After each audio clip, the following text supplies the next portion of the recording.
कोही बच्चा जा कस्तो होला अर्काको बच्चालाई त्यस्तो गर्ने हो यो नानी कहिले नसुध्रिने भयो के गर्ने होला त यो नानीलाई कति दुःख दिन सक्यो होला के भन्नु पर्यो ह तिमी तिमी गर्नु खोजे के हो ह तिम्रो लक्ष्य आएको छु मैले मेरो लक्ष्य आएको छु गाउँठाउँमा के ठुलो कुरा गर्छस् दादासँग त ठुलो कुरा गर्छस् त ह त ठुलो कुरा गर्छस् ल लाउनु दाइ छोड्दिन दाइ छोड्दिन छोड्दै हुन्छ त्यसलाई म हान्छु आज छोड्दिन दाइ छोड्दिन भइसक्यो दाइ त्यसलाई म आज हान्छु म तपाईले हान्नु यो बाँच्यो दाइ मैले बाँच्यो यो अब मलाई लाने भयो पुलिसले लादै बाँचिस् त बाँचिस् तिमीहरूले मलाई चिनेकै छैनौ म को हो भनेर म गाउँको दादा हो दादा चिना छैनौ तिमीहरूले मलाई ठुलो कुरा गर्ने मसँग ठुलो कुरा गर्ने तिमीहरूले ए बुढा कहाँ गएको हौ तपाईँ घरमा आउनुहुन्छ म चौधार लाग्नु मलाई ढिला भइसक्यो म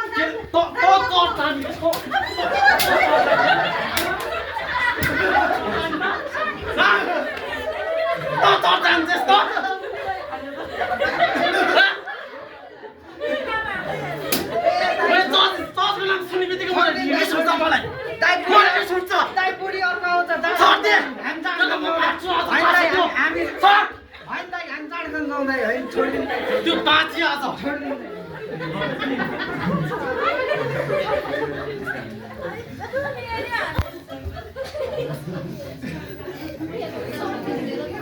मेरो बुढालाई तपाईँले सहायता गर्नुभएको होस् प्रभु मेरो श्रीमानको साथमा तपाईँ भइकन तपाईँले उसलाई राम्रो बाटोमा लग्नु भएको होस् प्रभु तपाईँको हातमा राख्छु प्रभु ईश्वर प्रभुको नाममा आमेन त्यसले मलाई चिनेकै रहेन चाहिँ त्यसले मलाई चिनेको छैन तँलाई त म मार्छु होला हो छोड ल त घर जा म घर जान्छु म त फेरि आइछस् त फेरि आइस् ल बाँच्दे मलाई चुल्ले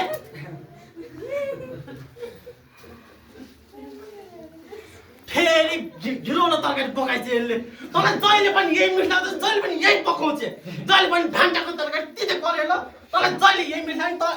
तेरो तै हात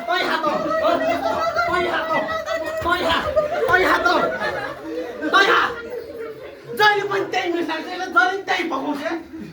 जहिले पनि भान्टाको तरकारी तिते परेर छोड्दिन मैले भान्टा तिते गरेर खाना खाँदा म वाक्क भइसक्यो म जाउँदै जाउँ हामी जाउँ दाइ होइन दाइ छोड्दिन म दाइ त म आएको होला त्यसलाई म तपाईँले पनि बसेर मरिदियो दाइ एक एक प्याक भागेर मात्रै बाँचियो नगरौँ दाइ एक त्यो भागेर बाँची होइन दाइ हामी एक एक प्याक चाहिँ खाउँला तैँले बसौँ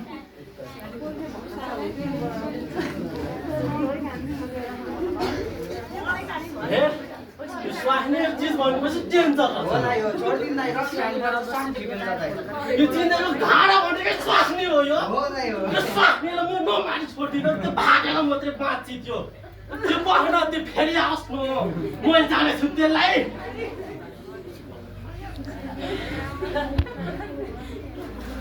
ओहो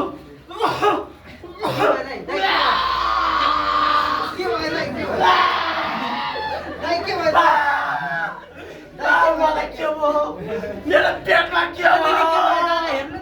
मेरो पेटमा के हो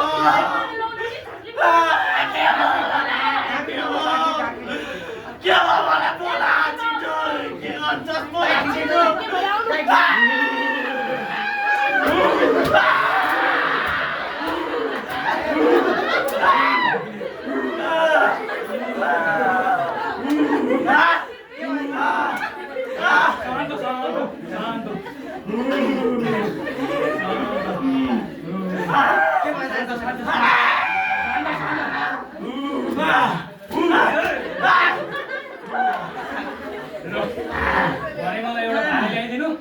यो जिउँदो हुन्छ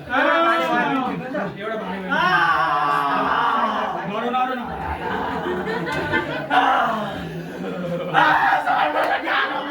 ठिकै भएन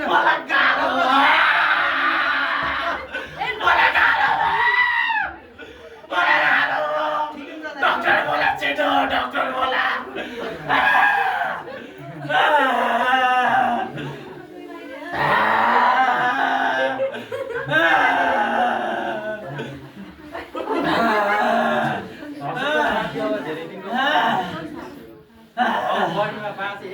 मात्र बाँच्नु दाइ किरण नानी ठिक हुन्छ उहाँ श्रीमती आमा बुवा सँगै राख्दिनु लौड म त मर्छु क्या हो मलाई मेरो सबैलाई भेट्नु छ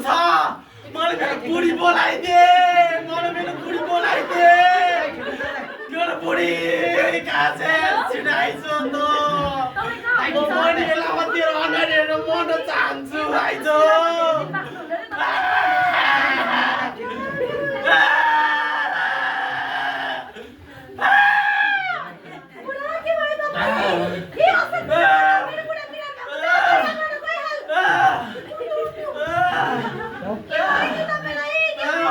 गाह्रो भयो म मर्नलाई म मात्र लास्ट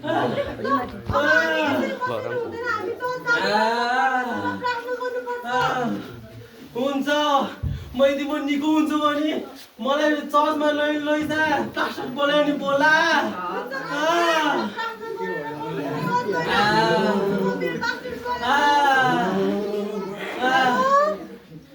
हेलो पास्टर बुवा तपाईँ चाहिँ हाम्रो घरमा सम्बन्धी राख्नको लागि आउनु पर्यो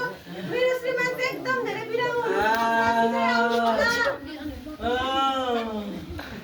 बिरामी हुनुहुन्छ सम्बन्धी बस्ने अब हामी यहाँ बस्ने तिनीहरू भएर बस्नु त एकछिन म बाँच्दिनँ के हो प्रार्थना गरेर चर्च जानुपर्छ परमेश्वरले निको गर्नुहुन्छ म डाक्टरले पनि मलाई धेरै दिन बाँच्दिनुहोस् भने म मर्छु होला अब परमेश्वरले निको गर्नुहुन्छ मर्ने भई मलाई चाहिँ धेरै गाह्रो भइरहेको छ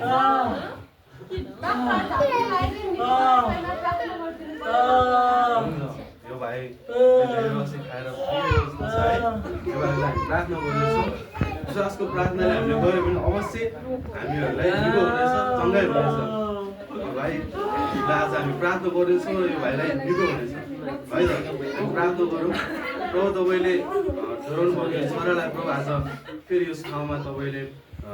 ल्याएर प्रभु यो उसको यो युवा अवस्थामै उसले आफ्नो शरीरलाई गुमाउन परेको छ प्रभु तर तपाईँ परमेश्वरमा उसले फेरि पनि नयाँ जीवन पाओस् किनभने प्रभु तपाईँमा नयाँ गरी जन्मिनुले हरेकले अनन्त जीवन पाउनेछ भनेर तपाईँले भन्नुभएको छ यस छोरालाई सुन्नुहोस् र तपाईँले चङ्गाइ गर्नुहोस् हाम्रो बिन्ती प्रार्थना सुन्नुहोस् भन्दै आशीर्वाद माग्छु यस क्रिस्टको नाममा भाइलाई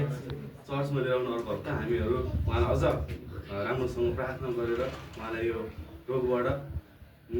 मुक्ति गराउनेछौँ किनभने परमेश्वरमा असम्भव हामी केही पनि छैन त्यस कारण हरेक कुरा सम्भव छ है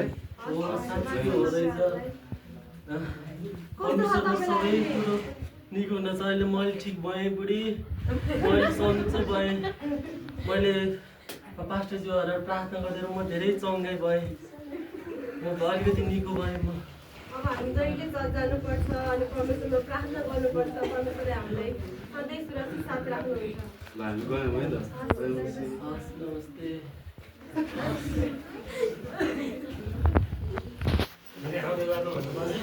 अब लास्टमा सन्देश छर्नु न लास्टमा सन्देश एउटा जनाले बाइक समातेर भन्नु न आमा सन्देशले जोडले हान्यो निदानमा जोडले लाग्यो